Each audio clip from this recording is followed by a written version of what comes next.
Hi, guys.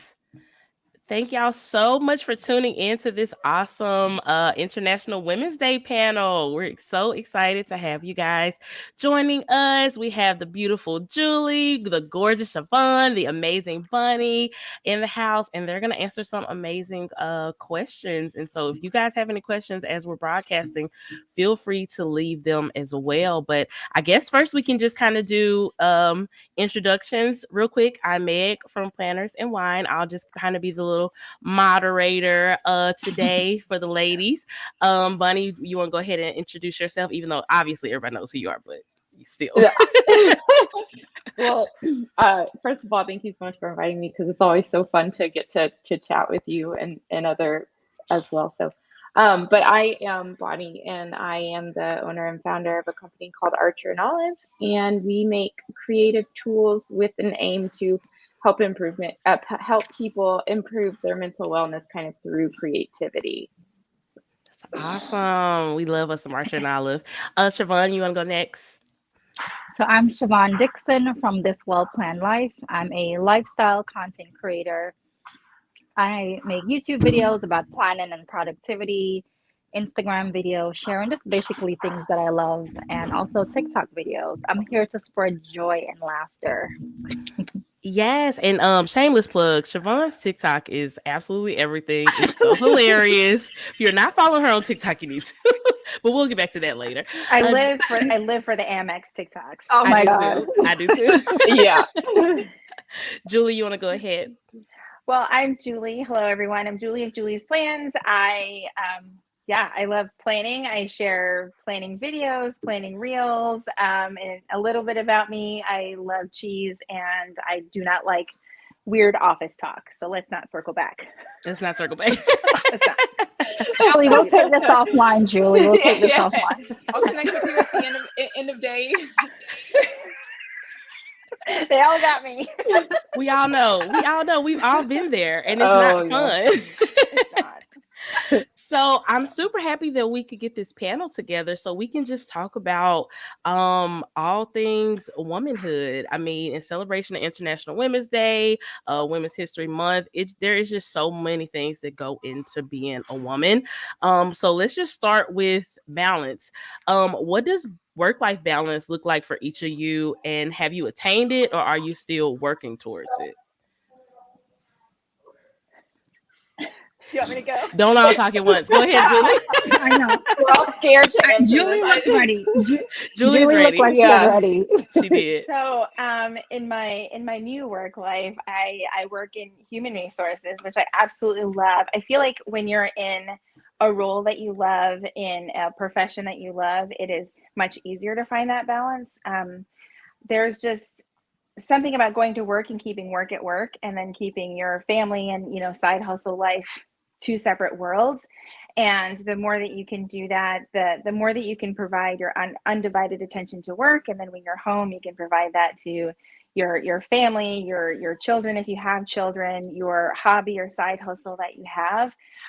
Is it a delicate balance at times? Absolutely, but it's important to recognize when things are out of balance so that you can figure out what's going to make it work. But to me, work-life balance is extremely important. In fact, it's one of the things that I asked my current employer if it was important for them to support that for their employers, and yes, it was. So, so I think it's important to ask those questions. If they are all about, can you work long hours? Can you work weekends? It's like, red flag. That's Yeah. so true. So, That is so true. Yeah. And I feel like it's really good to advocate for yourself and ask those questions up front. Hopefully your employer will be honest with you, but at least you'll kind of know what you're dealing with going into it. But Siobhan or Bunny, do y'all have any thoughts on work-life balance and if you have attained it or not? Yeah, go ahead, Siobhan. I'm curious to hear. Well, I think peak. I'm there because I work full time, and a lot of people don't realize that I have a full time job. They see me on social media and they see me making YouTube videos, just being present in the community, planner community, and everything. And they feel that this is what I do full time. Like I'm a content creator full time, but my full time job, I'm a senior program manager for a very large company, and my job is super stressful at times. So one thing I like about my role is that we do have flexibility as far as our schedules. There, that seems to make it all work because there's no way that I could balance a 9 to 5 job and basically almost like I basically have two full-time jobs. Yeah. So Okay. it's important for me when I am burnt out at work, if I'm done for the day, I'm done. Weekends, I am not checking my emails. Like I need my 2 little days to myself. Yes. That is my balance. Yeah. Because the minute I pick up my phone on the weekend, it's like work mode back in it, and it's just too much. So for me, it's important just knowing my boundaries. All right, after Yes. work is done. Then I move to my creator job, family, mom, wife. Hmm. That's the rest of it. So it's just important for me to just know the boundaries. Like I don't work long hours. I just work my regular shift. At the end of it, that's it. Yeah, that's huge. That's huge to set those boundaries with your employer as well, so that they already know, like, you're not just gonna drop a bunch of stuff on Siobhan and she's just gonna find a way to deal with it. Like, absolutely not. Like, Exactly. when the workday is over, the workday is over, and that's just how it has to Yes. be. That's Yes. amazing. What about you, Bunny? Because it's kind of you're coming from a different perspective because Woo. you're a business owner, so I know it's probably harder for you to really be able to set those lines and set those boundaries. It's kind of interesting because I get to hear it's awesome that both of your companies are kind of like honoring that for you. Um, and I hope, and I hope all the employees that work in Electron would also feel the same way about work-life balance here as well. But for myself personally, it's in a really good spot right now. It wasn't always that way because I also had a full-time job up until about a year ago. So I wasn't able to quit that. I was trying to run this company with several employees and still Mm, work my full-time job up until about a year ago. And that was a little bit trickier. The only struggle now is if there's something like, oh, a fire or an emergency happens. I definitely try to take a lot of that on myself. I know my team is amazing. They do so much and they prevent that from happening a lot of times, but sometimes it just has to go straight to the top, and I mhm. want to be there and making sure that's right. So usually I'm off on the weekends and definitely in the evening. As you'll probably see my child run in here. They're in there cooking dinner right now. So, but I turn the phone off at about Yep. 5:30 when they get home. And the weekends, it's like I'm never on unless somebody texts me on my phone, and then I'm like, okay, there's a problem. Hmm. Yeah, and you know what? I feel like that's the interesting thing about any different type of business. Is like the work won't stop unless you make it stop. Like there is Correct. an unlimited amount of things that you can find to do to work that people will find for you to do at Mhm. work. And so unless you're extremely intentional about setting those boundaries and making sure your employer knows, like I'm not just gonna you can't take advantage of me and just have me work Mhm. myself to the bone because I have a family, I have a Yep. life, I have myself. I have all these things I have to take care of, and you got to respect it. You have to respect Yeah. it. Yes, and if y'all have any questions while we're going through a couple of different topics, feel free to leave them in the chat, and we will definitely ask the ladies, but keep it respectful because we don't play like that around here. So, um, my next question is, what does self-care look like for each of you, and how do you make time to make yourself a priority? Cool. I'll go ahead and start since I went last time. For me, it's definitely, I say this all the time, and it's kind of why I started the company, but it's definitely getting to do my art. It's just a lot of time for me to unwind my mind, and things I didn't even know were weighing on my mind tend to pop up when I'm in my flow, which Yeah. comes when I'm creating. So getting the opportunity to do that, I've ever since having a child, I've had to find shorter spurts of time to be able to create, which has been a challenge. But even doodling or sometimes stream of conscious writing, journaling will do it for me. And that's probably the most important way I take care of myself. Well, that and therapy. Yes, yes. And we'll definitely talk more about mental health in a little Yeah. bit Oh, too, 'cause I have yeah. a question about that as well. But no, that's awesome that you are still able to find time for your art and what you truly love. I think that's a huge, huge part of self-care for sure. Siobhan, what about you? So for me, I've always prioritized self-care before anyone in this house. Like I come first and then everyone else Period. There because we go. I have I have to take care of you guys, so I Yep. gotta put myself first. Yep. So what I like to do is I love massages. I will schedule my monthly massage. I like when I go out and get have my nails done, I'll go have dinner by myself. When I have my wax appointment, it's dinner time by myself. It could be in my car, it could be in a restaurant, it doesn't matter. But a lot of these things, going to the mall by myself, I actually prioritize those things and then I'm able to focus on everyone else. And that's just the order that it has to be. I can't prioritize everybody else and then try to fit in my thing that I want to do. Yes. Then you're going to get what's left over, like the little 20 minutes here. No, I need my full 2-3 hours by myself, and then I will pencil everybody else in. So I come first. That's my self-care. Lunches, brunches at home, shopping, definitely. Just put me first because I got to put me first. You got to put you first. Yeah. And I mean, I feel like that's a really great thing to just hold on to because you can't pour from an empty cup. So if you're not taking care of you, you can't take care of anybody else. Like it's absolutely just impossible to do that. Go ahead, Julie. So I was taking notes because I need Siobhan's like self-care mindset. Absolutely. For me, at least right now, my self-care, it really is alone and quiet time. I deal with a lot of when I'm anxious or really stressed out, a lot of sensory overload. Yeah. So I can't turn to TV, my phone, or music, or it's too much. And just honestly, just quiet time is the biggest form of self-care for me. Sometimes it's even just going on a walk. I've tried other forms of self-care, and of course, everyone is different. Every now and then, a trip to Ulta makes me feel a lot better. Yes. But for the most part, it is some quiet time, just because, especially in the line of work that I'm in, I notice that I take on a lot of other people's burdens, problems, constantly solving problems for other people, that I forget to take care of myself. And that'll lead to burnout like really, really quick. I think you'll hear that from a lot of people who work in HR. Yeah. But, No, I for me, it's just agree. quiet time. Yeah. Quiet time is so powerful to just kind of recharge your battery, for myself anyway. Yeah. Same here. Oh, go ahead, Siobhan. No, I was saying that I think that when we become mothers, our self-care shifts, our focus and our priority shifts. So it actually starts from just being a mother where we kind of put ourselves last and everyone else first. We put our child first. Even though they're important and we love them, they will be fine. Like we need to be fine before we make sure they're fine, because we have to take care of them.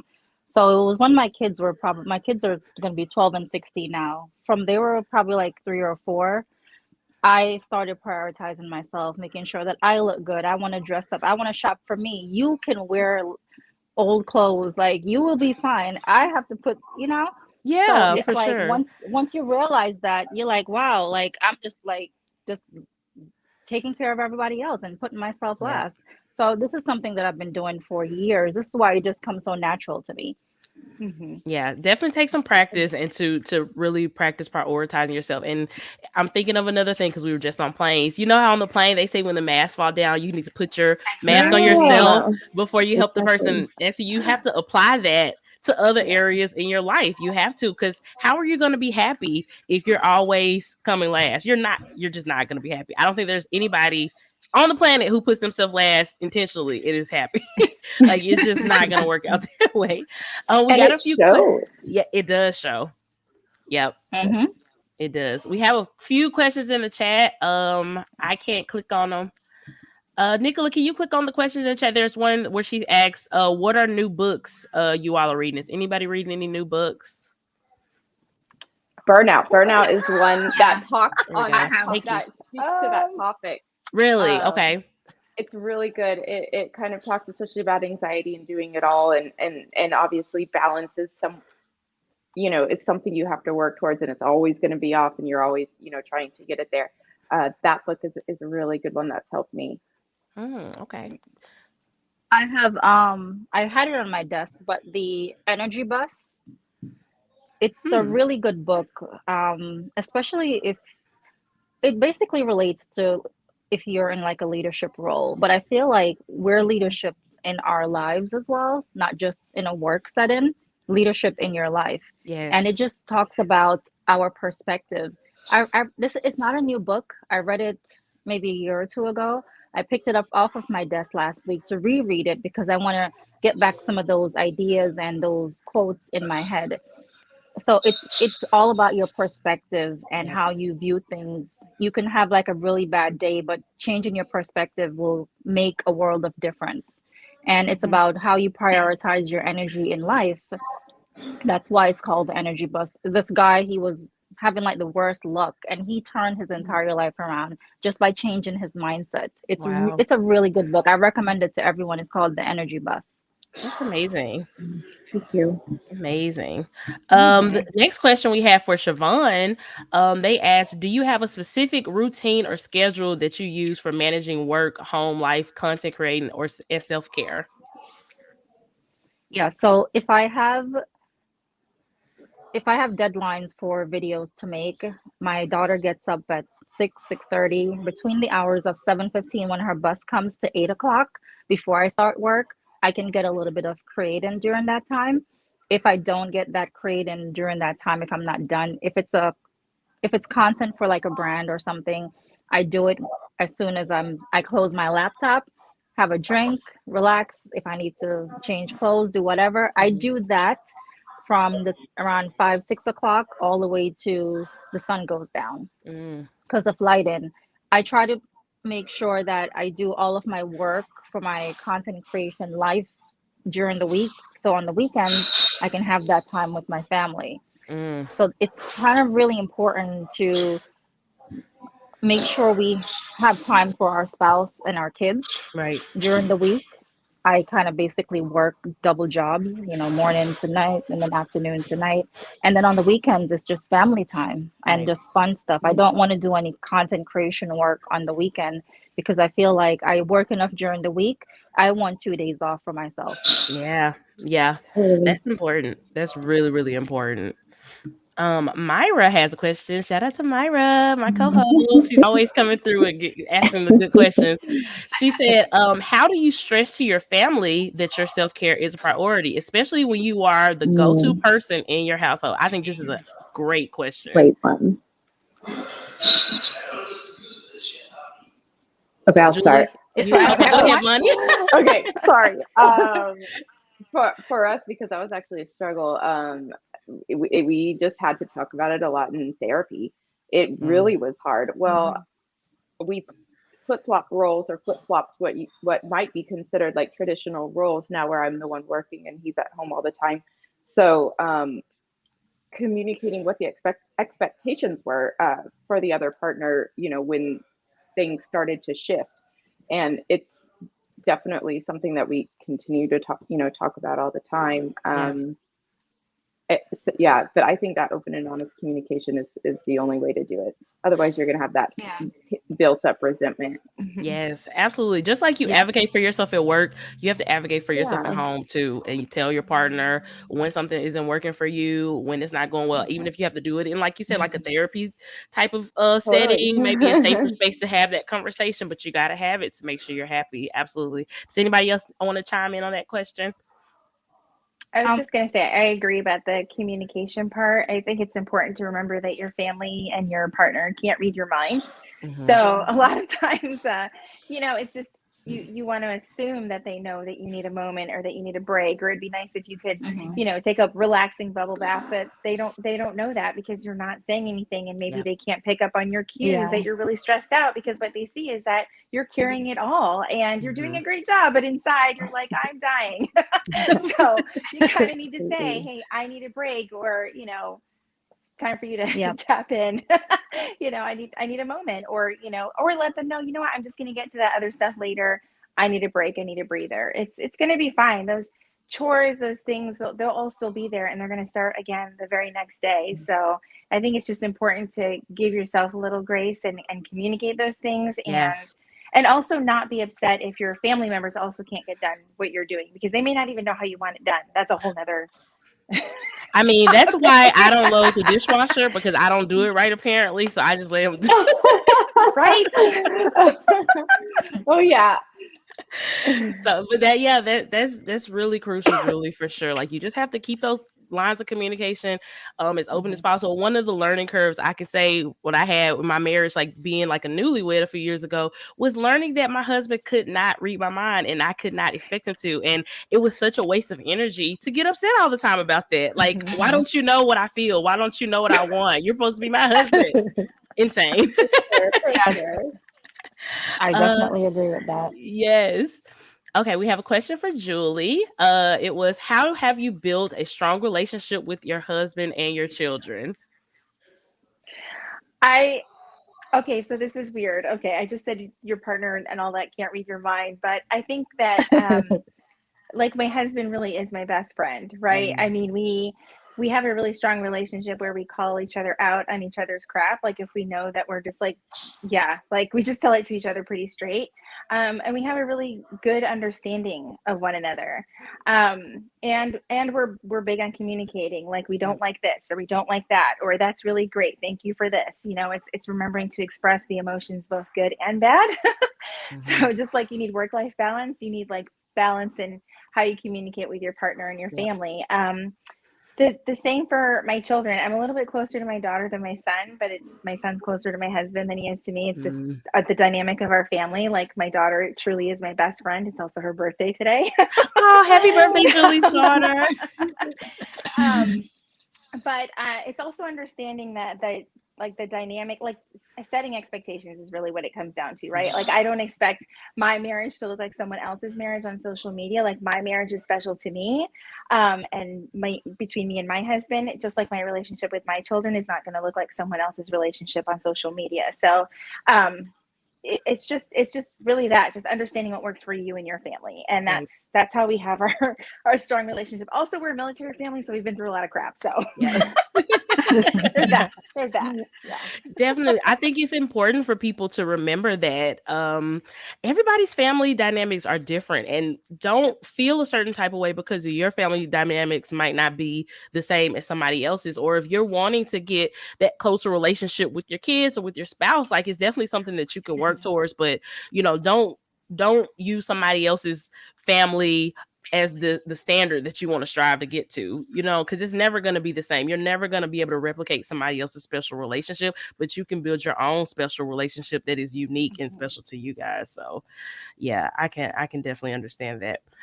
We definitely had a comment in the comments about mental health, so let's go ahead and get into a mental health question. How do you take care of your mental health? Just a straightforward question. How do you take care of your mental health, or what is taking care of your mental health look like for you? Therapy. Mm, Yeah. yeah. Therapy and asking my spouse for support. Mm, I kind of word it to let them know how they can support me. mm-hmm. So I'll tell my husband, I need your support because when I take on too much, I start feeling very stressed. Yeah. And we all know what that can lead to. So sometimes I'll just say, all right, I need support in this area. I need you to handle these tasks. I need you to take care of these so I can have time for something else or I can relax. Not give me a break from that task. I need you to do that task. So then when I'm feeling back okay, I don't have to jump back into it. It's just basically getting the support from my spouse and just letting them know how they can help as well. That's really good, because like a lot of times people don't know how to help you and they want to help you. They just Yeah. don't know what to do or where to start. And you don't want, sometimes you want help in some areas, but you don't want help in Right. other areas. So you have to be very specific about what type of help you need and what type of help you want to ask for. Julia, Bunny, did y'all want to chime in on how you take care of your mental health? Yeah, completely. I'm diagnosed with bipolar disorder and also general anxiety disorder. So absolutely, for me, number one is medication. I definitely feel that mental illness is illness, and so it can be treated by medication, but that doesn't mean that everything 100% goes away. Right. So there's still therapy. Therapy is a very important aspect. And then I think, like Siobhan, you said, communication with my partner. Sometimes I feel very manic, and sometimes I feel very depressed. And I've definitely had to tell him, I'm feeling very manic today. Please do, I'm not making any choices. Do not, ask me things to do or you want to do, or do not let me make any decisions. Or depression, like, hey, I'm having a really hard time getting out of bed. Can you please take on the majority of the work with our son? So that has, and that's something we both learned, because I'd say my mental health has changed from the time I was first diagnosed in college. It's been like 15 years, 20 years, I don't know. And I still every day learn new things about like my mental illness. So it's just like talking as I'm learning this stuff about myself as well has been helpful. Communication is just amazing, isn't it? Like, it doesn't, I mean, I don't know if it solves all life's problems, but it definitely makes things a lot easier and a lot more easier to get through and to deal with if you just talk about it. But some things are hard to talk about. And I know mental health is definitely something that's been extremely stigmatized. You know, our parents come from the generation of, oh, you just handle it at home. You don't tell people your business. That super old school mentality. And it's like, that's not how it's supposed to go. It doesn't have to be like that. You can ask for help and you can ask people to be there for you.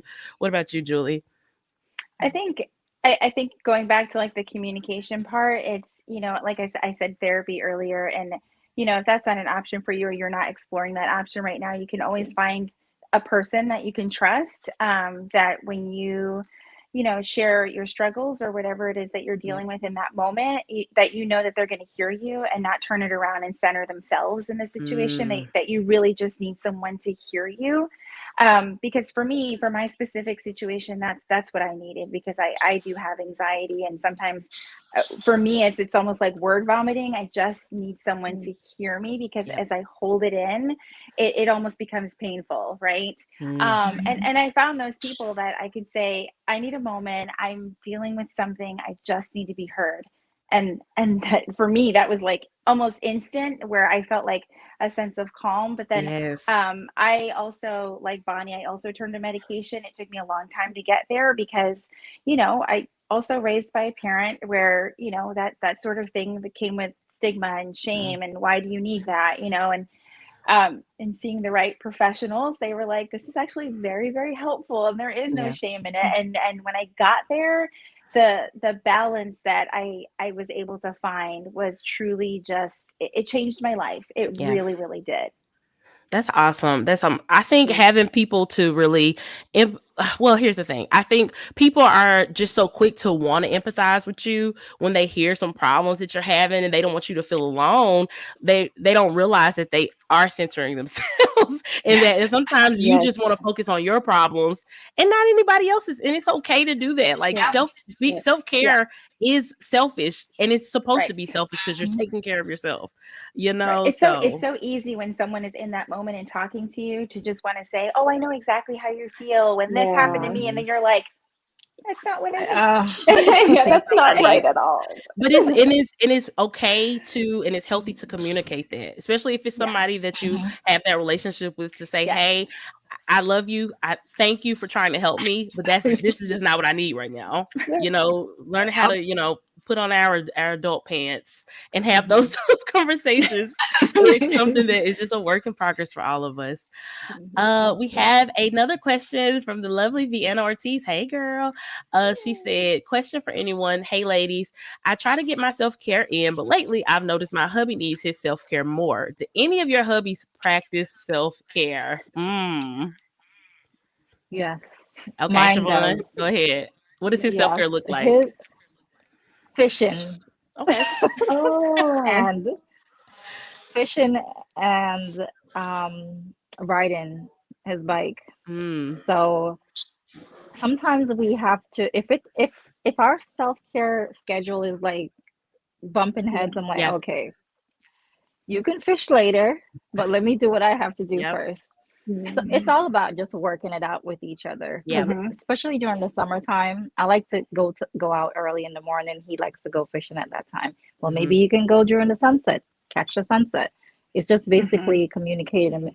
But depending on if I know that he's had a rough week at work or something like that, you have to pick up on those cues. It's not always like, all right, I'm going to put my time first before you.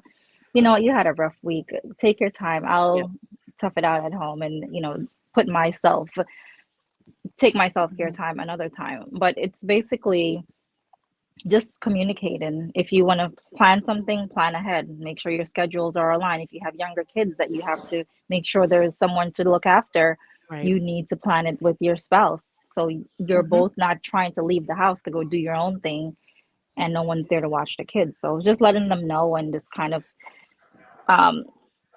if someone needs it more than the other, then that person just should be able to just do theirs first. Yeah. Who needs it more? I think that's huge. Yep.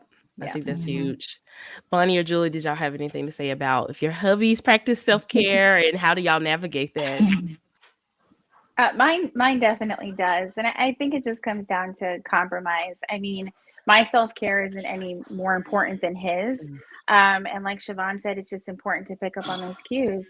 That's truly a partnership. If it's only one of you taking care of yourselves, then eventually the other person is just going to feel like they're falling apart, and that's not really a partnership. So it is important to understand, like, are there behaviors that you see that are indicative of a really like high stress time in their life, and what can you do to help? Maybe it's just watching a movie together. Again, our self-care in this house is literally doing nothing. Just like lounging around. That's the best. Yep. After a long work week, it's like you don't want to keep doing more things. Mhm. At least that's how it is here. We're like rest is best. Rest is best. Put that on a rest is t-shirt. best. I know, right? Make a sticker. A sticker, yes. That is With my a really font, good with my sticker. font, right? With Yes. Julie's font. Oh my yes. God, Julie, do She does it. have a font. That's a good idea. Yeah. Write it down, Julie. Write it Look, down. we got some collabs brewing. I can just feel them. I feel some know. collabs brewing. Bunny, Um, did you want to add to that? Yeah, my husband's definitely a napper, which was hard for me to get used to because I'm not that way at all. And so I was like, are you sick? Is something like happening with you physically? And my therapist had to tell me, like, that's a thing that people do, Mm-hmm. and they're totally fine. And so he'll do that when he's not feeling great. That's fair. I'm a napper as well. If Yeah. I don't feel good, I will get in the bed and I will sleep. that's my go-to. So nice. I think I might be the only person here It's that doesn't amazing. nap. I don't at all. Oh, okay, I yeah. want to. Come on, do you nap? Wow. I'm not alone, right? Do you nap, Siobhan? Nap? I will go nap right now. Period. Let's go. Anytime. I'm so envious of I that. used to nap if in my this- car. Oh, Yep. If On the lunch sky's break. awake, I'm awake. it's true. My brain is like, it won't turn off as Yeah. tired as I can be. It's just like buzzing with, like, oh, you should Yeah. do this. All this is like a lot of pressure on there. So Sometimes I sleep better at during like nap time in the day than at night. I don't know why. Sometimes I can't turn my brain off at night for some that's reason, great. but in a daytime nap, ooh, girl, empty, nothing up there. I gotta like stretch this muscle or something because it sounds like amazing. You gotta wish I could. practice, That sounded just like amazing. everything. No, you have to try. It's Yeah. like an instant reset. It's an instant reset. Literally, I like think for- someone I just think for switch me, it's your the brain off panic. and back on. Yeah, I panic that it's not going to be like a 15-20 minute nap. It's going to be like That's a a good 10 point. Well, let Yeah. it be. Let it Yeah. be 2 hours. Don't fight it. stop it. Just Just sleep. Exactly. Don't fight it. Just let it go. Oh, here comes my boy. Hi. Okay, so we have a question about mom guilt. Do you ever feel mom guilt? And if so, how do you handle it? Hey, the Planner Wired. How do you handle mom guilt if you ever feel it? I can answer. Yeah. Oh, I can probably not answer because my answer is going to be I don't have mom guilt. Oh, Okay, so how did you I- accomplish that? Tell us your ways. Kids are resilient. They'll be fine. They will be fine. I have never been like a helicopter mom. Like if my kid forgot their lunch, guess what? They learned to never forget their lunch again because they were going to eat that chicken tetrazzini mystery junk. They were never going to forget their lunch again. If they forgot I wasn't that person that was going to hop in the van or the SUV and bring, you forgot your lunch. You're about to remember how to not forget your lunch again. Yeah. And I know that sounds mean to some moms, but kids are resilient. That's they learn those lessons, right? They learn not to forget their homework. They, you know, all of these things, and they're great, and they become more resilient adults when they figure Yeah. stuff out. And then you're just there to support them. Like, don't, you know, beat them down that they forgot their lunch. Like, oh man, you forgot your lunch. That stinks. I mean, I hope you don't forget it tomorrow. Right. Or then you'll be eating the mystery salad or pizza or whatever they got going on. Nothing and like you'll be fine. cafeteria burger. It's dry as heck. Like, Yep. Oh Yep. no, yeah. I don't know. I mean, that's my personal parenting style. I think my kids are doing okay. They're fine. They're grown now. No Wait. more school lunch. I know. They need that. They need Yeah. that because then they're gonna Yeah. go out in the real world and don't know how to handle it. Yeah, That's I true. used to expecting someone to always save them. Exactly. That's so true. Mine was a little bit what- different. You go ahead, Siobhan. No, go ahead. I was gonna say mine was a little bit different just because I came from a family where all the women were stay-at-home moms. So my mom was, my sister was, they just loved children. And I thought that would be my experience. And when I had my child, I hated motherhood and really struggled with that for like a super long time. So I was feeling a lot of guilt that I wasn't feeling. It wasn't necessarily the connection to my child, it was the connection to motherhood itself, or identifying as that.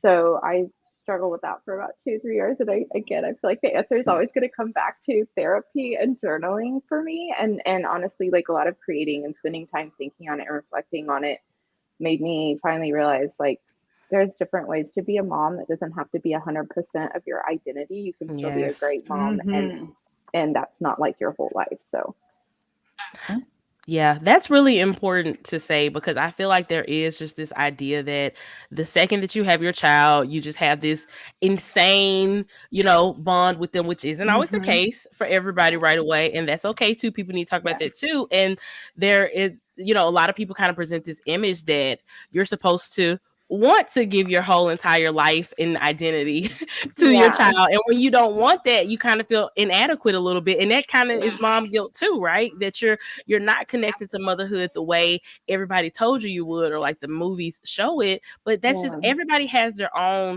journey with everything, but especially with motherhood, it's just not the same, and that doesn't invalidate anybody's experience in being a mother. It just looks different to everybody. Siobhan, did you want to speak on that at all? I mean, I think I kind of answered this initially when I spoke about when my kids were younger. When one day I just like, all right, I have my own identity and I have to get back to me. I'm me before I'm a mom. So it's just important to put yourself first. It goes back to just putting yourself first and being a mother. Yep. And with guilt, like what Julie said, the kids are going to be fine. Listen, there's nothing that a bag of Sour Patch can't fix in my house. Like literally, they will be fine. It's the best candy. That is so true. Go ahead. I wanted to add to as I think I'm the person here with like the oldest kids. I think it's so important to find your own identity, because then what are you going to do when they go off to college? What life have you made for yourself if you are so deeply tied in being just their parent? Which I'm not saying it's just their parent. It's just what you're more than that. You're more than that. You can start a business, start a career, all of these other things. So don't have like this tunnel vision, like you're this one role in life, right? Always have a little bit of something for yourself, because then when they're off to school, you can work on that while they're at school. It will help you feel, I mean, even though it will hurt when they leave, one day I will find out what that's like when my children actually leave. Keep us posted. They love it. They love it here so much. But when they do leave, it doesn't feel like this like gut wrenching, like, what am I going to do with my life? You're going to be just fine if that's not your only identity. Absolutely. Absolutely. Yeah. Bunny had to hop out for a quick second, but she will be back. And that is a great segue into my next question. So thank you for ever asking that. My question was, how has being a mom changed your life and your outlook on the world? There's Bunny. Sorry. You're fine. I just asked the question, Bunny. How has being a working mom changed your life and your outlook on the world? Mm. Well, I I don't know if this is. I realized that I didn't love work. I didn't love to work when I had my kids. I struggled with work a lot raising my kids. Even now, this is Mhm. why I take certain roles at work where I have the flexibility to be there for them. Mhm. Like, I didn't want to be at work and having to take my kids to the daycare in the morning so I can go to work and then someone could take them to school. I didn't want to be, all right, corporate America is my life and I want to be there for them. It just made me wanting to just, I stopped prioritizing work and Mhm. just going out making money and just wanted to be in their lives. Yeah. So, like now, even with the jobs that I take with work, all right, work is just work. I want to stop work and just have time for them. It just made me kind of realize that I didn't really like working because it just took away the time that I had to spend with them. And Mm. they're only young but for so long. And then they Yep. move out. They're gonna move out and then you don't get that time back. So I've even almost quit jobs because I wanted to just put my daughter on the bus. It Mm. was like that dramatic, but my boss, she worked with my schedule, changed it so I'm able to put her on the bus in the Yeah. morning because I said there's going to be in a couple years where she's going to be going off to school by herself Right. and I'm not going to have that opportunity anymore. It's a shorter time frame. So it just made Mhm. me just realize that work just isn't all that is cut out to be. Yeah. That's fair. That's very, very fair. What about you or Julie or Bunny? What do y'all think? I think like for me, realizing that having a business and getting to work was like a really good opportunity to show my son that it's not just men that can do things, Um, I pointed, he's a white male, so he's going to be like the most privileged person out there. And I think Mhm. it's just really important to show him that there's other examples and other ways to be in the world. Yeah, absolutely. That's so true. What about you, Julie? When my kids were little, I took and had the similar mindset that Siobhan did. I always took jobs that made sure that, well, one, I could help support my family, but they weren't extremely demanding and they fit my kids' schedules. I could be there when they did go to school, when they did get off of school, that type of thing. It meant taking a pay cut, but it was important Yeah. for me to be there for those moments. Even I Mhm. even worked at my kids' school for a little bit. I worked in special ed. It was one of the most amazing jobs ever. Um, it was absolutely great. But then when my kids, started driving for themselves and, Mhm. could get to school on their own because they were like, ew, get away. As teenagers, I started going for, more demanding jobs, more corporate type Yeah. jobs or more executive type positions. And for me, it was important as a mom to develop professionally so that my daughter could see that you can have both. You can Yep. be a mom and you can have a professional career and you can advance, you can get promotions, and you can be in roles that were traditionally for men, Yep. you know? That's so true. That's so true. And it Um, may take a little bit longer because yeah, we wanted to be there for our It, kids when they were younger, but you can still do it. There's True. not an right. Mhm. age limit on being Exactly. successful. No, That's so it's true. not.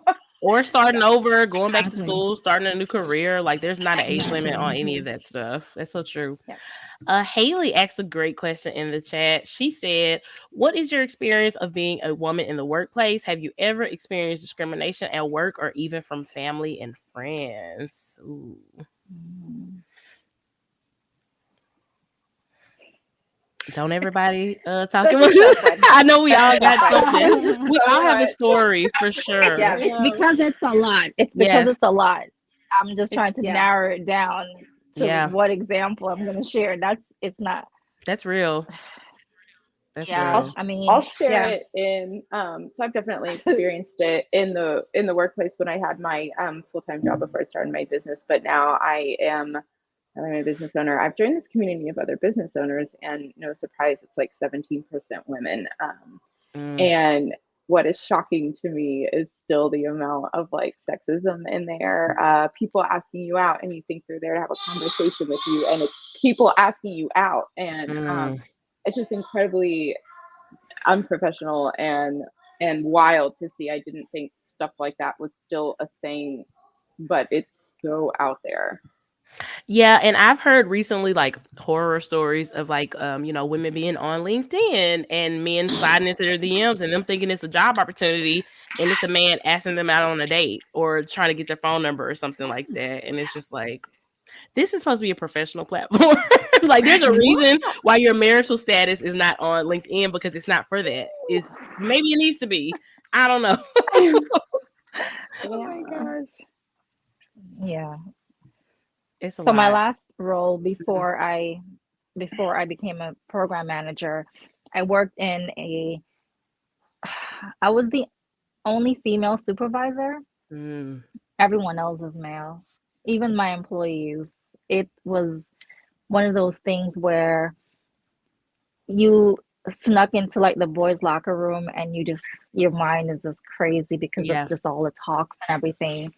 And I was also a lot younger than pretty much everyone in the whole department, other supervisors, and it was really hard for me just on a day-to-day basis because they saw me as, I'm just a young girl, I don't know anything. It was more like my knowledge was challenged a lot. They did Mm, not uphold me to the same respect as they did the other male supervisors, and I kind of had to struggle to prove myself, working harder just to get recognition. And yeah. I made a funny TikTok about it a couple months ago, and now that I look back on it, it's like I was trying to seek this validation from my peers who did not even value me either Mm, way. So if I had to go so hard to just be among one of you, and I knew a lot more than they did. Like yeah. they came to me for answers, but you would never know that because Mm, I'm a woman. They're men, they're a macho men. Everyone here is a man, but oh, you need Siobhan for this and that, but they won't. You would have never known that they actually needed me because they right. never made it seem that way. So Mm, I dealt with that for a very long time. I kind of just got tired of it, tired of proving myself. And, I just basically stopped deciding to work harder because it wasn't benefiting myself. It's just giving myself more work, just trying to prove myself. yeah. So I basically just, all right, whatever you guys do, I'm gonna do the same thing. And I just left it at that until I left the role. It's just sad, sometimes when there's a role that's dominated by a particular.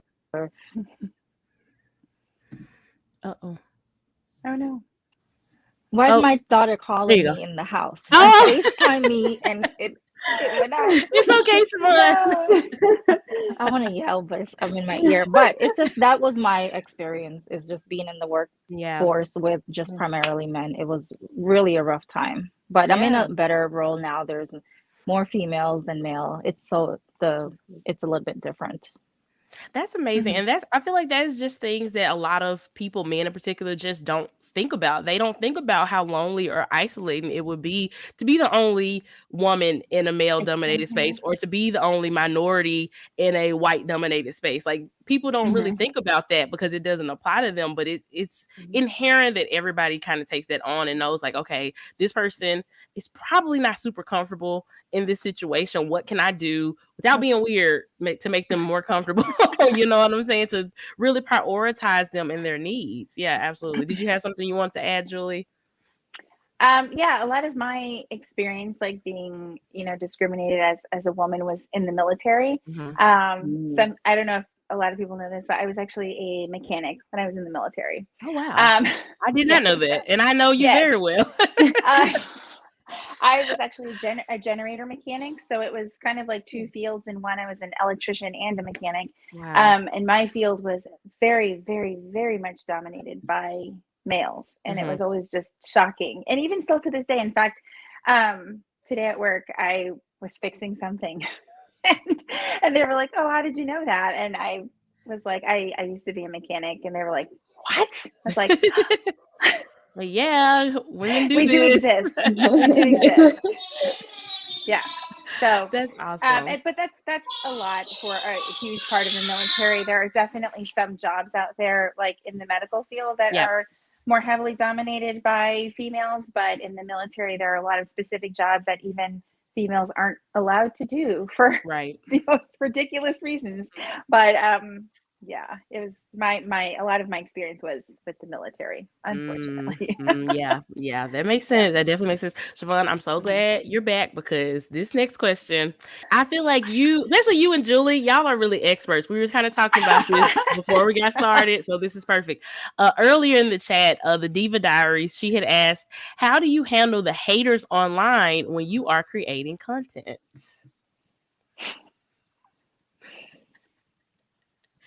I kind of spoke I kind of spoke a little bit about it at Go Wild when I said once you realize that it's not a reflection of you, it's a reflection of them. It makes it a little bit easier to deal with because words hurt, and no matter how thick our skins are, we are still going to feel we're going to feel it's going to have a little bit of impact on us. Even like trolls on TikTok, there are a lot of people who are so mean. I have so many more mean comments on TikTok than I do on Instagram. I think Instagram, they're a little bit like backing off because I put them in my stories, tag them, and pin their comments and everything.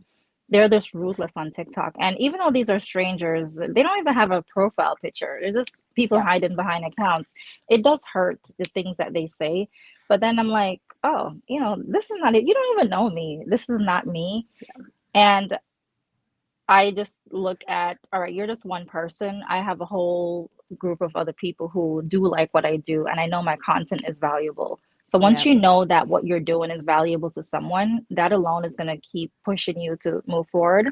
A lot of us, we use social media as a form of income. We create content, we get paid by the platforms, by brands, and there's no way on earth I'm going to let one miserable person stop me from making money, because that's what it's going to come down to. If I let that person talk me out of not wanting to be on Instagram or TikTok anymore, they're going to win and I'm going to lose because I'm also losing money. So we have to look at the bigger picture. You're doing this for finances, or even whatever reason we're doing it for. You just have to understand that that person is just miserable. It's not a reflection of you, and nothing that they're saying is true. But also you need to understand that people are always going to have an opinion of you. You could be the nicest person, you could be the sweetest, most caring person. They're always going to have an opinion of you, and those negative Nancys are always going to feel like they have to tell you their opinion of you. So just know that it's not you, it's them. And you don't want to let them stop you from creating the content and growing.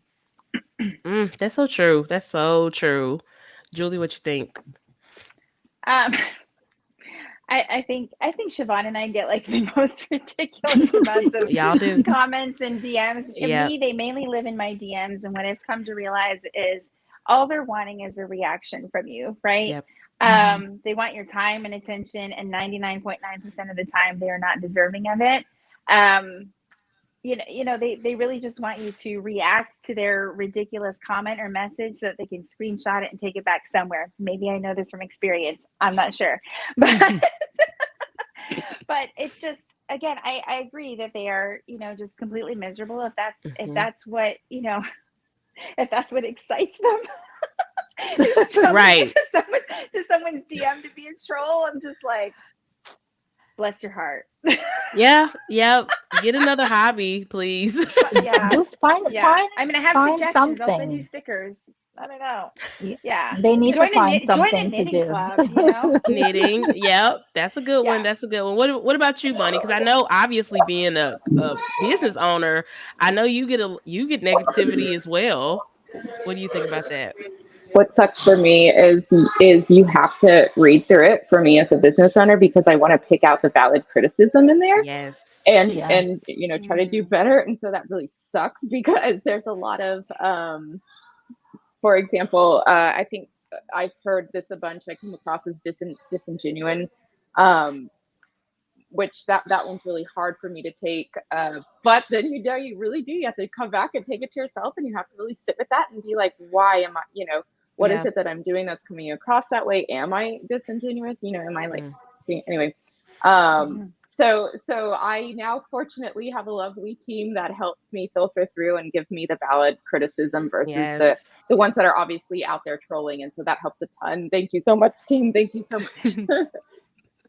No, that's awesome. Yeah, because you know what, you can come across some things that are valid, absolutely, but Mhm. Yeah. unfortunately, there is just so much noise and BS being thrown at you at the same time. It's kind of hard to differentiate between the two. So yeah, but that's awesome that you're still able and you have that support to where you can focus on the constructive criticism and just ignore the trolls, because that's the only way.